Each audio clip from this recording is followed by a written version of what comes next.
yanzu haka a cikin daren nan. Yauwa ka danna mu gani, ga shi nan, Muhammad Aminu, Hajara Usman, something, ga shi nan. Yau ka danna wata alama ta wadda zan ga ko kana bibiya ta cikin wannan live ɗin da nake yi. Insha Allahu za mu yi class ɗin mu yanzu. To masha Allah, alhamdulillah, na ga mutane da dama sun yi attending ɗin class ɗin nan sosai. To masha Allah, masha Allah, alhamdulillah. To a gurguje dai abin da ya kawo mu, insha Allah za mu yi bayani akan kasuwancinmu na online da muke tallatawa. Wato kamfaninmu Maestro Affiliate Program. Insha Allahu idan har ka samu ka mallaki wannan course ɗin namu, to ka sani cewar tabbas za ka dinga samun mazajen kuɗi da wayar hannunka sosai. Ka sani shi kasuwancin online da kake gani ya rabu kashi-kashi da dama. Wasu mutanen da dama za ka ga cewar suna son su yi kasuwancin online amma ba su da gogewa ko kuma in ce ba su da ilimin yadda za su dinga samun kuɗi da wayar hannunsu. Dole sai ka koyi wannan skill ɗin, sai an koya maka wannan ilimin samun kuɗin sannan ka fara samun kuɗi da wayar hannunka.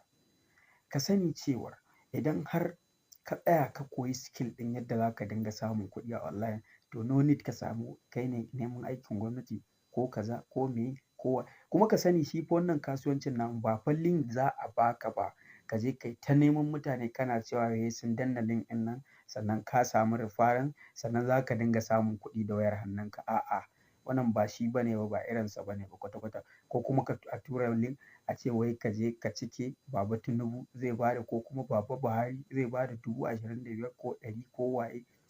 Duk wannan ba shi bane ba. Wannan duk ɓata lokaci ne.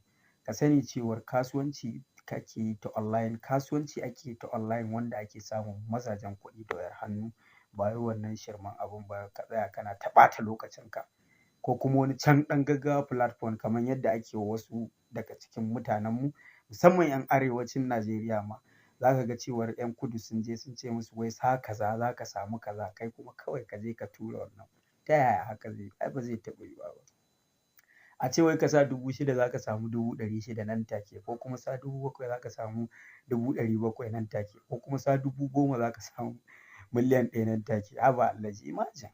Ina mamakin wannan abun da mutane suke saka kansu a irin wannan abu. Ta yaya haka zai kasance?